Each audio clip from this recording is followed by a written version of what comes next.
መንግስትና ፋኖ በድብቅ እየተነጋገሩ ነው። አዲስ አበባ ስጋት ውስጥ ናት። የፋኖ ጦር ወደ ዋናው መስመር መተጋት። የድሮን ጥቃቱ የለወጠው ታሪክ።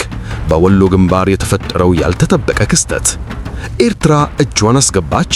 ፕሬዚዳንት ኢሳያስ ስለ አማራ ፋኖ የያዙት አቋም። የፋኖ አመራሮች መግለጫ። የአንድነት ጥያቄ እና የውስጥ ሽኩቻው እውነት። የብልጽግና ስልጣን አደጋ ላይ ነው። ከጎጃም አውራ ጎዳናዎች እስከ ወሎ ተራራዎች፣ ከጎንደር ታሪካዊ ምሽጎች እስከ ሸዋ ሜዳዎች የአማራ ፋኖ እንቅስቃሴ የኢትዮጵያን ፖለቲካዊ ካርታና ወታደራዊ ሚዛን እየቀየረው ይገኛል። ብዙዎች ይጠይቃሉ፣ ፋኖ ማን ነው? ለምንስ ዳግም መሳሪያ አነሳ? ይህ ትግል የህልውና ጥያቄ ነው ወይንስ የስልጣን ሽኩቻ?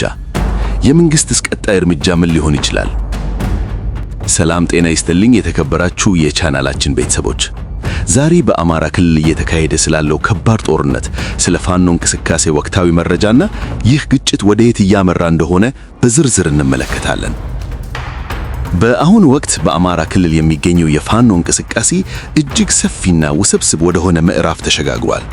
የዛሬውን ትኩስ መረጃና አጠቃላይ ማብራሪያ ስንመለከት የፋኖ ኃይሎች በክልሉ የተለያዩ ዞኖች ማለትም በጎጃም፣ በጎንደር፣ በወሎና በሸዋ ከፍተኛ የተጋድሎ እንቅስቃሴዎችን እያደረጉ መሆናቸውን እንረዳለን።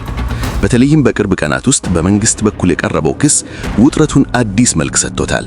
የፌዴራል ፖሊስ በሰሜን ወሎ ወልዲያ ከተማ ውስጥ እጅግ ከፍተኛ ቁጥር ያለው ጥይትና ወታደራዊ ቁሳቁስ በጭነት መኪና ተጭኖ ሲጓዝ መያዙን ገልጾ ይህ ትጥቅ ከጎረቤት አገር ኤርትራ የተላከ መሆኑን አስታውቋል። ይህ ጉዳይ በሁለቱ ሀገራት መካከል ያለውን ግንኙነት ይበልጥ እንዲሻክር ያደረገ ሲሆን የኤርትራ መንግስት ግን የቀረበበትን ክስ ውድቅ በማድረግ ኢትዮጵያ ለጦርነት ሰበብ እየፈለገች ነው በማለት ምላሽ ሰጥቷል። የፋኖ ኃይሎች በበኩላቸው በክልል ውስጥ የሚያደርጉትን እንቅስቃሴ አጠናክረው የቀጠሉ ሲሆን በተለይም በምዕራብ ጎንደር ቋራና መተማ አካባቢ የሚገኙን ስትራቴጂካዊ ቦታ ለመቆጣጠር ከፍተኛ ፍልሚያ እያደረጉ ይገኛሉ።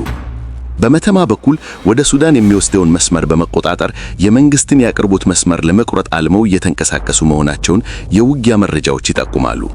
በወሎ ግንባርም የፋኖ ብሔራዊ ኃይል ልዩ ልዩ ዘመቻዎችን በመክፈት በርካታ ወረዳዎችንና የገጠር መንደሮችን በቁጥጥሩ ስር ማዋሉን ይገልጻል።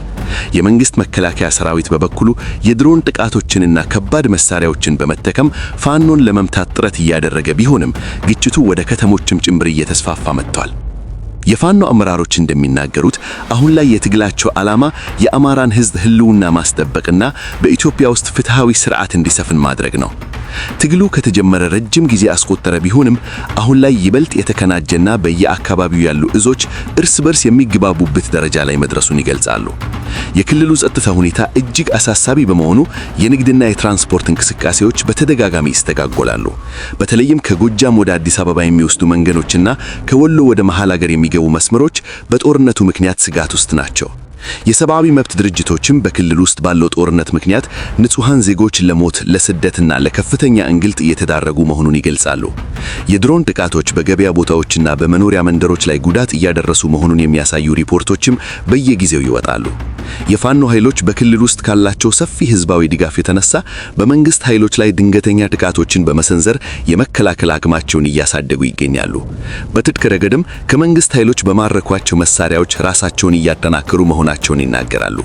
አጠቃላይ ሁኔታው ሲታይ ግጭቱ በንግግር ከመፍታት ይልቅ ወደ ሰፊ ወታደራዊ ግብግብ እያመራ መሆኑን እና ይህም በክልሉ ብቻ ሳይሆን በአገሪቱ መረጋጋት ላይ ከፍተኛ ተጽዕኖ እያሳደረ ይገኛል። ፋኖች አሁን ላይ ወደ መደበኛ ውጊያ ለመሸጋገር ዝግጅት እያደረጉ መሆናቸውንና ዋና ዋና ከተሞችን ሙሉ በሙሉ ለመቆጣጠር ግብ መያዛቸውን ይገልጻሉ። መንግስት በበኩሉ የክልሉን ሰላም ለማስከበር ወታደራዊ እርምጃው የግድ እንደሆነና የታጠቁ ኃይሎች ትጥቅ እንዲፈቱ በተደጋጋሚ ጥሪ እያቀረበ ነው። ሆኖም በመሬት ላይ ያለው እውነታ የሚያሳየው ጦርነቱ አሁንም ተባብሶ ቀጥሎንና በየቀኑ አዳዲስ ግንባሮች እየተከፈቱ መሆኑን ነው። ይህ በአማራ ክልል ያለው ወቅታዊ ሁኔታ እጅግ ፈጣን ለውጥ እያሳየ በመሆኑ የፋኖ እንቅስቃሴ በቀጣይ ቀናት ወደ ምን አይነት ምዕራፍ ሊሸጋገር እንደሚችል በከፍተኛ ጥንቃቄ የሚጠበቅ ጉዳይ ሆኗል። የክልሉ ህዝብ በጦርነቱ ምክንያት ከፍተኛ ስቃይ ውስጥ ቢሆንም ለፋኖ ያለው ድጋፍ ግን እየጨመረ መጣቡትን የተለያዩ መረጃዎች ያመለክታሉ። በተለይም በገጠር አካባቢዎች የመንግስት መዋቅር ሙሉ በሙሉ ቢባል ደረጃ ፈርሶ በአርሶ አደሩና በፋኖ ቁጥጥር ስር መውደቁ የትግሉን አቅጣጫ እየቀየረው ይገኛል። ዛሬ ላይ ፋኖ በአራት ዋና ዋና እዞች ተደራጅቶ የሚንቀሳቀስ ቢሆንም የእያንዳንዱ እዝ የራሱ የጦር አመራርና የፖለቲካ ክፍል አለው። ይህም ትግሉን ከቀደሙ በተሻለ መልኩ ስልታዊና ውጤታማ እንዲሆን አድርጎታል። በቀጣይም በፋኖና በመንግስት መካከል ያለው ፍጫ በምን መልኩ ሊቋጭ እንደሚችል በሚታወቅ ቢሆንም የኃይል ሚዛኑ ግን ወደ ፋኖ እያዘመመ መሆኑን የሚገልጹ ታዛቢዎች ቁጥር እየበዛ መጥቷል። አጠቃላይ የክልሉ ድባብ በጦርነት ደመን የተሸፈነ ቢሆንም የፋኖ ተዋጊዎች ግን ዓላማቸውን ለማሳካት እስከ መጨረሻው የሚፋለሙ በየጊዜው የሚያወጧቸው መግለጫዎች እያረጋገጡ ይገኛሉ። የዛሬው ትኩስ መረጃ የሚያሳየው ፋኖዎች በየግንባሩ እያሳዩት ያለው ጽናትና እያገኙት ያለው ድል የመንግስትን ወታደራዊና ፖለቲካዊ አቅም በእጅጉ እየፈተነው እንደሆነ ነው። ለቻናላችን አዲስ ከሆናችሁ ሰብስክራይብ በማድረግ ቤተሰብ ይሁኑ። ቪዲዮውን ላይክ በማድረግ ይጀምሩ። ወደ ዝርዝር ጉዳዩ እንለፍ። የግጭቱ መነሻና አሁን ያለበት ደረጃ። እንደሚታወቀው የዚህ ጦርነት መነሻ የፌዴራል መንግስት የክልል ልዩ ኃይሎችን ለማፍረስ የወሰደው ውሳኔ ተከትሎ የተፈጠረ አለመግባባት ነው። ይሁን እንጂ ግጭቱ አሁን ከመከላከል ወጥቶ ወደ ማጥቃትና መልክዓ ምድርን ወደ መቆጣጠር ተሸጋግሯል። ፋኖዎች መጀመሪያ ላይ በተበታተነ የሽምቅ ውጊያ ገሪላ ዋርፌር ነበር የጀመሩት። አሁን ግን አደረጃጀታቸውን በማዘመን በክፍለ ጦርና በብርጌድ በመዋቀር ትልልቅ ከተሞችን የመክበብና የመቆጣጠር አቅም ላይ መድረሳቸውን መረጃዎች ያመለክታሉ። በተለይም በአራቱም የአማራ ግዛቶች ጎጃም፣ ጎንደር፣ ወሎና ሸዋ የተዋቀሩት የፋኖ እዞች በመካከላቸው ያለውን የመረጃ ልውውጥና የውጊያ ቅንጅት እያጠናከሩ መምጣታቸው ለመንግስት ሰራዊት ትልቅ ፈተና እንደሆነ ወታደራዊ ተንታኞች ይገልጻሉ። ክፍል 2 የዛሬው ወታደራዊ ውሎና ቁልፍ ክስተቶች። ወደ ወቅታዊው የጦር ሜዳ መረጃዎች ስንመታ ውጊያው አሁንም በተለያዩ ግንባሮች እንደቀጠለ ነው። በጎጃም ግንባር ፋኖ በገጠር አካባቢዎች ያለውን ሙሉ ቁጥጥር በማጠናከር ወደ ዋና ዋና ከተሞች እየተጠጋ ነው። በተለይም እዚህ ጋር የቅርብ ጊዜ የተያዙ ወይም ውጊያ ያለባቸውን እንደ ፍኖተ ሰላም፣ ባህር ዳር ዙሪያ ያሉ ቦታዎችን ጥቀስ። አካባቢ ከባድ ውጊያዎች አሉ። በጎንደር የፋኖ ኃይሎች በጎንደር ዙሪያና በመተማ መስመር ላይ ጠንካራ እንቅስቃሴ እያደረጉ ነው። የመንግስት ኃይል በከተማ ውስጥ ብቻ ተወስኖ እንዲቀመጥ ተጽዕኖ እያሳደሩ እንደሆነ መረጃዎች ይጠቁማሉ።